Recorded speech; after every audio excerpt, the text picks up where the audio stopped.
मौजूदगी मछलीशहर लोकसभा में है और हमारे साथ बातचीत करने के लिए यहाँ के वरिष्ठ समाजसेवी हैं दिलीप राय बलवानी। इनसे हम बातचीत करेंगे, जानेंगे, समझेंगे कि यहाँ पर जो है लोकसभा चुनाव की क्या स्थिति चल रही है और साथ ही साथ में यहाँ के जो समाजवादी पार्टी के प्रत्याशी हैं, बीजेपी के प्रत्याशी हैं, उन दोनों में कितनी लड़ाई है, किस तरह से इस पूरे चुनाव को देख रहे हैं। दिलीप जी, अगर बात की जाए तो लगातार जो है आप लोगों से संपर्क कर रहे हैं, लोगों से आप मिल रहे हैं, कितना रिस्पांस मिल रहा है, किस तरफ रुझान जा रहा है मछलीशहर से? धन्यवाद आपका एनबीसी भारत चैनल में। मछलीशहर लोकसभा में पिछले जो चुनाव का मार्जिन था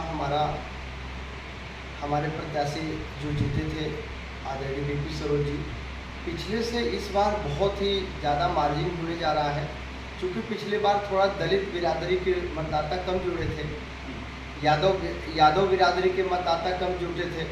इस बार के चुनाव में यादव बिरादरी के मतदाता बहुत बढ़ चढ़ के भाग ले रहे हैं और दलित बिरादरी में खास करके दलित बिरादरी में जो पासी बिरादरी है, ये तो टोटली हमारे आदरणीय बीपी सरोज सांसद जी के साथ हैं ही। चमार बिरादरी के भी लोग इस बार 30 से 40% वोट काफ़ी बढ़ चढ़ के, मैं जगह जगह जा रहा हूँ, उनके पास कोई विकल्प नहीं है। क्योंकि समाजवादी पार्टी के शासनकाल में अखिलेश यादव के मुख्यमंत्रित्व काल में 2012 में आरक्षण बिल का जो आरक्षण हुआ था दलित वर्ग के पक्ष में, उसमें राम गोपाल यादव ने लोकसभा में सदन में आरक्षण का बहुत प्रबल विरोध किया था और आरक्षण के बिल की कॉपी फाड़ने का काम किया था। इसके अलावा समाजवादी पार्टी के मुख्यमंत्रित्व काल में अखिलेश यादव के ही कार्यकाल में आलोक रंजन आईएएस थे और डिमोशन कर दिया गया था, तमाम रिवर्ट कर दिया गया था। कोई एसडीएम था तो एक तहसीलदार बन गया, कोई तहसीलदार था नायब तहसीलदार बन गया। बहुत ऐसे पदों पे लोग थे जो अच्छे पद पे अंडर सेक्रेटरी थे, उनको सेक्शन अफसर बना दिया गया। इस तरह के बहुत ही रिवर्ट कर दिया गया, लोगों को डिमोशन हो गया था। ये समाजवादी पार्टी के सरकार हुआ जिससे कई लाख कर्मचारी पदोन्नत हो के एकदम अपने बहुत ही जो उसका खामियाजा समाजवादी पार्टी के नेताओं को भुगतना पड़ रहा है। जगह जगह मैं देख रहा हूँ बहुत ही अच्छी लहर है। माननीय प्रधानमंत्री के नेतृत्व में लोग तो ज़्यादा करके राम मंदिर का मुद्दा सबसे अहम था। हिंदू समाज के लोगों के लिए मर्यादा पुरुषोत्तम भगवान श्री राम का मंदिर बनना बहुत ही अति आवश्यक था, जो कि हर लोकसभा में 50,000 से ज़्यादा मंदिर बनने से, मंदिर का निर्माण हो जाने से 50,000 से ज़्यादा वोट की बढ़ोतरी प्रति लोकसभा में हुई है। और इससे बहुत ही मार्जिन 5 लाख से प्लस हम जा रहे हैं।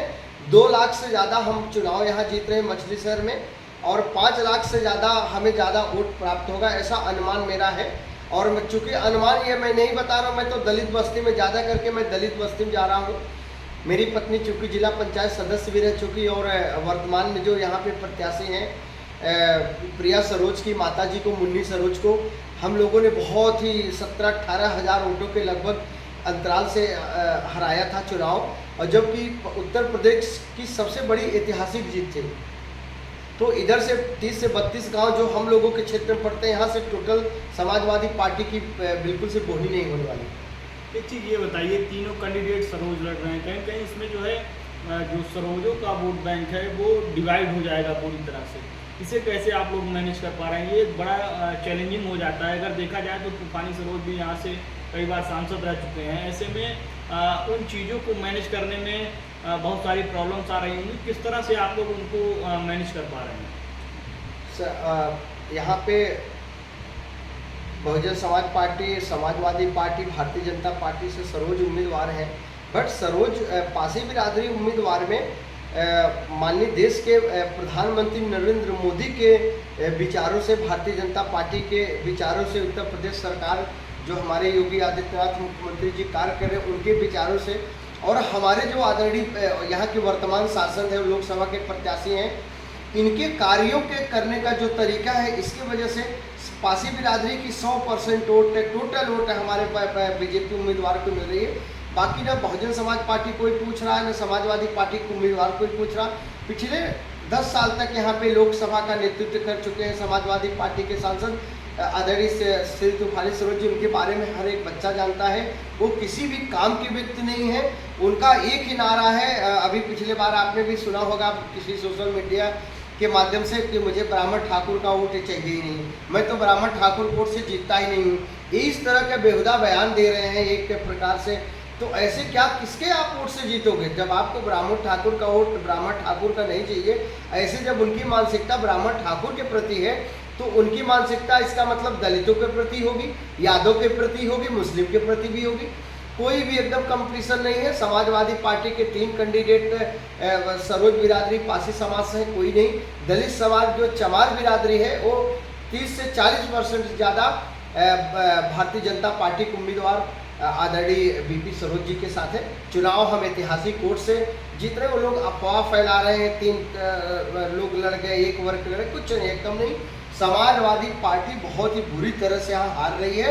आप देखेंगे रिजल्ट आएगा, हम लोग बहुत ही मार्जिन वोट से हम लोग जीत रहे हैं चुनाव। एक मेरा सवाल है, कहीं कहीं जो है समाजवादी पार्टी की तरफ से कहा जा रहा है कि बीजेपी अगर फिर से जो है बीजेपी को जनादेश मिला, बहुमत मिला, तो ऐसे में संविधान बदल दिया जाएगा। तो ऐसे में लोगों को क्या कुछ मैसेज देना चाहेंगे कि ये चीज़ें क्या हैं, इसमें कितनी सत्यता है, इसे आप किस तरफ देख रहे हैं? समाजवादी पार्टी के और कांग्रेस के पार्टी के पास कोई मुद्दा ही नहीं। संविधान के अलावा, संविधान बदलने के अफवाह के अलावा उनके पास कोई विकल्प ही नहीं है। इस समय लोग बैठे वाले रिक्शा चल रहे हैं। इन लोगों ने 10 साल इतने समय तक राज किया, और राज करके अगर ये सही काम करते तो आज ये इस तरह पैदल होते, सत्ता में होते, आज सरकारी गाड़ी से चलते। संविधान अगर बदलना चाहती बीजेपी तो 2014 से लेकर 2019 तक भारतीय जनता पार्टी की पूर्व बहुमत की सरकार थी, बदल देती। 2019 से लेकर के 2024 में बीजेपी की सरकार थी, बदल देती। जब बीजेपी ने 10 साल में नहीं संविधान बदला, अब कैसे संविधान बदल देगी? फिर बाबा साहब का दिया हुआ संविधान कोई बदलना मतलब किसी के बस की बात नहीं है। केवल अफवाहबाजी है कि बीजेपी आ गई, 400 पार आ गई, संविधान बदल देगी, कर देगी, कर, ऐसा बिल्कुल ही नहीं है। ये केवल दलितों को को गुमराह किया जा रहा है। भारतीय जनता पार्टी ने इतना कार्य किया है, बाबा साहब के प्रति इतना कार्य किया है, बाबा साहब के प्रति इतनी अच्छी सोच है, दलित वर्ग के लोगों के लिए इतनी अच्छी सोच है। इससे बड़ी सरकार दलित वर्ग के लोगों को मेरे ख्याल से पिछले कई सालों तक में नहीं आई है। अखिलेश यादव अकेले एक तरफ कह रहे संविधान बदल दे गई, मुझे मुगराबाद शाहपुर से समाजवादी पार्टी से टिकट दिया गया, सिंबल दिया गया, फिर 24 घंटे के अंदर मेरा टिकट खुद बदल दिया गया। तो दलित विरोधी कौन है? संविधान विरोधी कौन है? राम गोपाल यादव आरक्षण के बिल की कॉपी फाड़ दिए थे। अखिलेश के मुख्यमंत्री तो काल में तमाम दलितों को आरक्षण का पदावनत कर दिया गया, लोग रिवर्ट हो गए थे, डिमोशन हो गया, सब एसडीएम से नायब तहसीलदार बना दिए। बहुत नुकसान हुआ, दलित वर्ग का बहुत नुकसान हुआ। उसी नुकसान की वजह से समाजवादी पार्टी सत्ता से बाहर हो गई। कहीं संविधान कोई नहीं बदला जा रहा, केवल अफवाह है। समाजवादी पार्टी कांग्रेस के पास, दोनों नेताओं के पास कोई कार्य नहीं है सिवाय अफवाह फैलाने। डमरुआ आपका घर है सिकरारा में, मछली शहर में भी आप कई जगहों पे आते जाते रहते हैं, तमाम लोगों से जनसंपर्क कर रहे हैं। जौनपुर में भी कहीं कहीं अगर देखा जाए तो सिकरारा इधर का पूरा बेल्ट जो है जौनपुर से लगा हुआ है।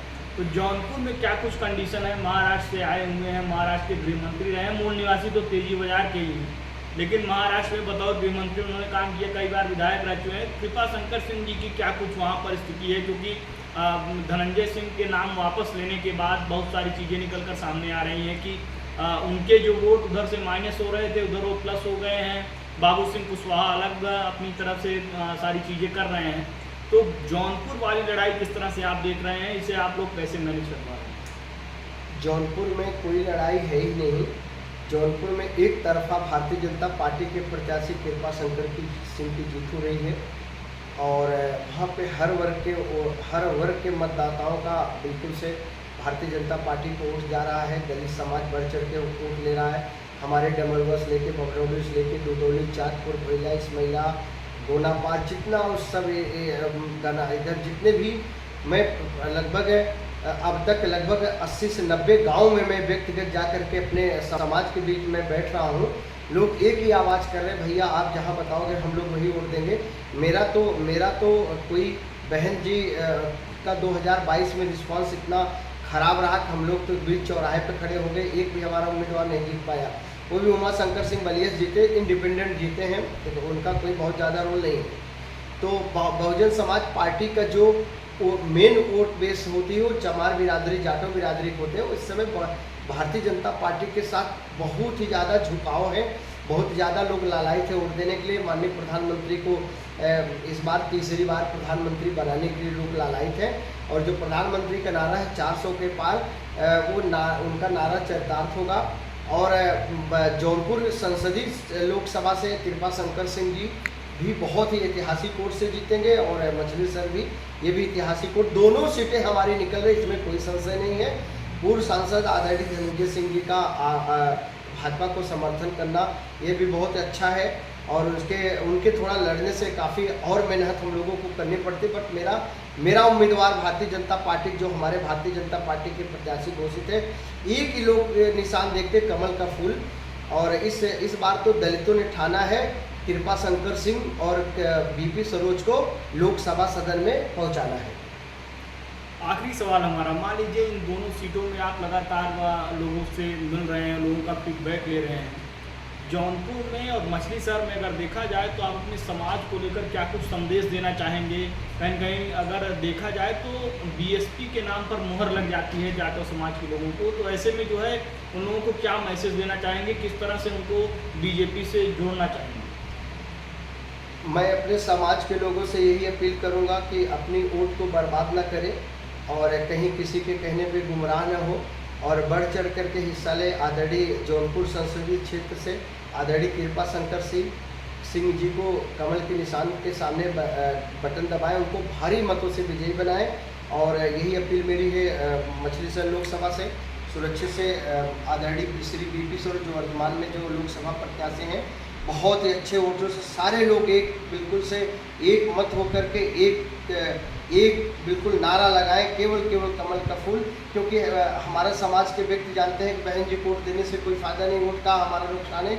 इसलिए मैं अपने समाज के लिए काफ़ी कार्य किया, इसलिए अपील भी कर रहा हूँ। चूँकि मैंने बहुत ही कार्य किया है यहाँ पे, बहुत अब उसके बारे में जाना ठीक नहीं है, मैं बहुत संघर्ष भी करता रहता हूँ। दलित वर्ग में सिंगल हूँ, जो कि मैं काफ़ी संघर्ष किया हूँ, और अभी भी आगे उनके लिए अगर कोई बात आती है, मेरे पास तमाम लोग शिकायत लेके आते हैं, कहीं मुद्दा तक मैं उनके मुद्दों को प्रमुख रूप से उठाता भी हूँ।